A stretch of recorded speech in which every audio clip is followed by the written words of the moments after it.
ये मन चंचल क्यों रहता है, अशांत क्यों रहता है? ये जितना विषयों का चिंतन करेगा, जितना नाशवान परिवर्तनशील वस्तु व्यक्ति स्थान का संबंध स्वीकार करेगा, उतना ही जलेगा, उतना ही अशांत रहेगा, उतना ही चंचल रहेगा।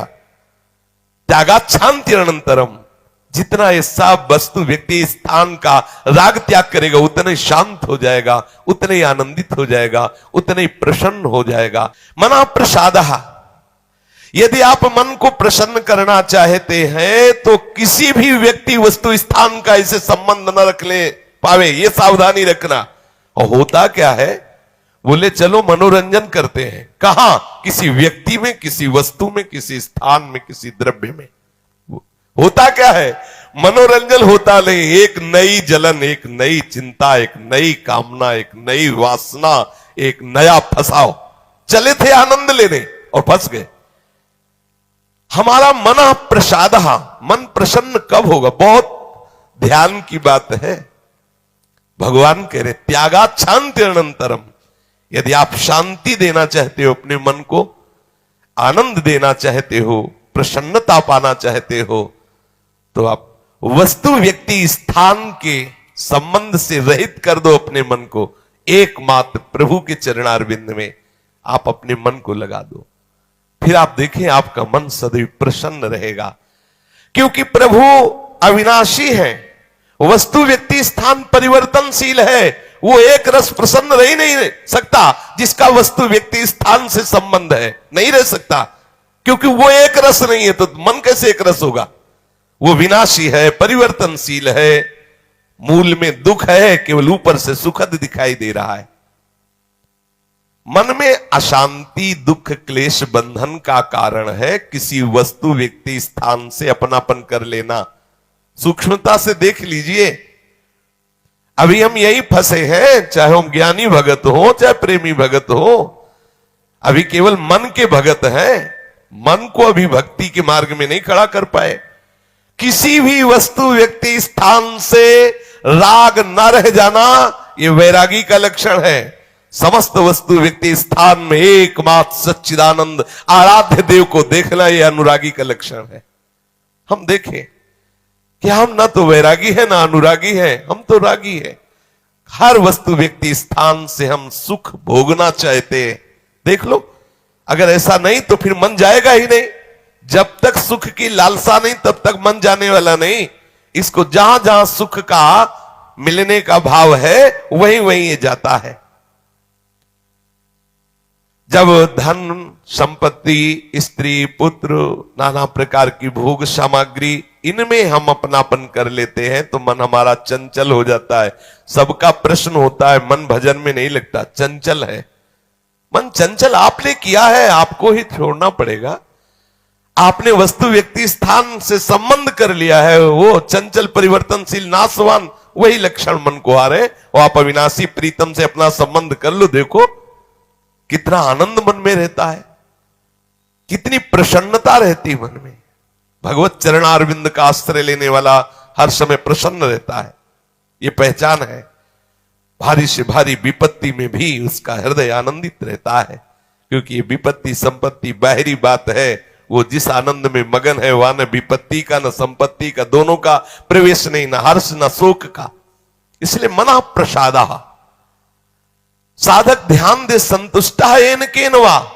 हर परिस्थिति में मन को प्रसन्न करना सीखे, प्रसन्न रखना सीखे।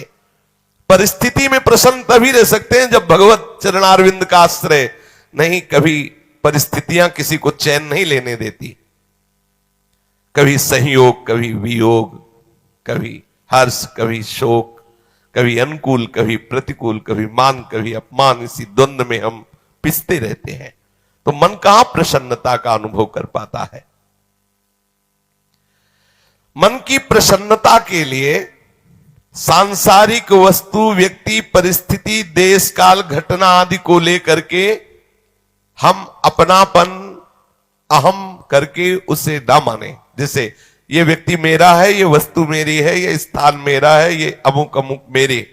अब आपका मन प्रसन्न नहीं रहेगा, जलेगा, अशांत रहेगा। अपने स्वार्थ या अभिमान को लेकर किसी का पक्षपात न करना। यदि आप अपने मन को प्रसन्न रखना चाहते हैं तो अपने स्वार्थ की पूर्ति के लिए या अभिमान की पूर्ति के लिए किसी का पक्ष न लेना। किसी का मंगल करने के लिए, किसी को आनंद प्रदान करने के लिए हम भले सलाह दे दें, लेकिन अपना अहंकार पोषण करने के लिए, अपने स्वार्थ की पूर्ति के लिए हम पक्षपात न लें। नहीं, हमारा मन प्रसन्न नहीं रह पाएगा। मन को सदा दया भाव से युक्त रखें, क्षमा भाव से युक्त रखें। दूसरों को कैसे हम सुख पहुंचावें, ऐसे मननशील बने।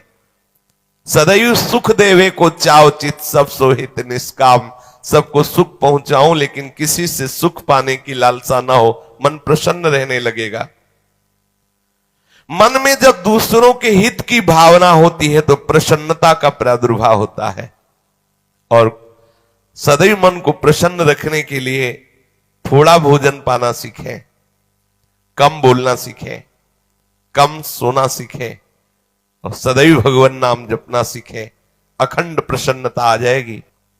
मानते हैं प्रारब्ध के अनुसार शरीर रोगी हो सकता है, परिस्थिति प्रतिकूल आ गई, संसार ने तुम्हारा त्याग कर दिया, लोग निंदा करते हैं, लेकिन आप प्रसन्न रहेंगे क्योंकि आपने बहुत बड़े करुणा निधान आनंद समुद्र प्रभु का आश्रय ले लिया है। उस आश्रय में जो बाधक भाव है उनका त्याग कर दीजिए। अधिक भोजन करने वाला कभी प्रसन्न नहीं रह सकता। और बड़ी विचित्र ये जिह्वा है, ऊब गए भगवान। रोज इसे पवाओ लेकिन रोज नए नए पदार्थ, पेट बढ़ता चला जा रहा है, मांस पेशियां बढ़ती चली जा रही, कब्ज बढ़ती चली जा रही है और जिह्वा खाते खाते बूढ़ी होने जा रही, फिर भी और खाओ और खाओ। पता नहीं कब तक खाओ खाओ खाओ। भोजन पर साधक ध्यान दे, नहीं तो आनंद का जो विषय मन की प्रसन्नता है वो आप नहीं धारण कर पाएंगे। बोले हित परमित भोजी, थोड़ा सरल, स्वाद रहित, स्वास्थ्य वर्धक सतोगुणी भोजन पाया जाए। स्वाद रहित भोजन बहुत आवश्यक है भजन मार्ग में, बहुत आवश्यक। ये अधिक मीठा, चटपटा, खट्टा, ये वो सब कामोत्तेजना पैदा करता है, कब्ज बनाता है, मन को चंचल करता है। कई तरह के भयानक ऐसे दोष जो हमारी साधना में हानिकारक है। पक्का समझ लीजिए, ये अनुभूत बात कहते हैं। भोजन जितना सरस होगा भजन उतने चौपट होगा। पक्का समझ लो। ये भोजन बहुत घातक वस्तु है, बहुत घातक वस्तु है। साधक इस बात पर ध्यान दे, ये भोजन हमें मारे डाल रहा है। हमारा जीवन भगवत प्राप्ति के लिए है और ये आज पा लिया, वो पा लिया, ये गुलाब जामुन, ये लड्डू, ये वो, बस बुद्धि में विचलता, भगवत चिंतन रहित और नाना प्रकार की वासनात्मक खेल की कामनाएं, कल्पनाएं, ये भोजन के कारण। बहुत आवश्यक है भोजन सुधारना। भोजन नींव है परमार्थ की। जैसा खाओ अन्न वैसा बने मन। तो मन प्रसाद कैसे प्राप्त होगे, क्योंकि आपका भोजन ठीक नहीं है। बहुत सावधान, बहुत सात्विक और नियमित परमित भोजन हमें मन प्रसादा स्थिति में निश्चित प्रतिष्ठित कर देगा। दूसरा, नित्य में एकांत सेवी। उपासक को चाहिए कि कम लोगों से मिलने का स्वभाव बनाए। सत्संग सुना या गुरुजनों के पास बैठकर जो प्रश्न उत्तर हुए, बस चुपचाप एकांतवास करने का अभ्यास होना चाहिए। हर समय हम किसी से बात करते रहे, हर समय हम किसी से मिले रहे, हर समय कोई हमारे समीप रहे, तो हमारी अंतर्मुखता नहीं हो। भले वो हमसे बात न करे लेकिन हमारी अंतर्मुख वृत्ति में वो बाधक हो जाएगा। इसलिए साधक को चाहिए कि एकांत सेवी बनने का स्वभाव बनाए, ज्यादा किसी से बात नहीं कर। वैसे बात करने का नियम तभी रखना चाहिए जब कोई आपसे प्रश्न करे और प्रश्न का उत्तर आवश्यक है देना, उत्तर देने से उसका मंगल होगा तो ही बात करें, नहीं ना करें। बहुत कम जीवन है हमारा, बहुत कम समय है।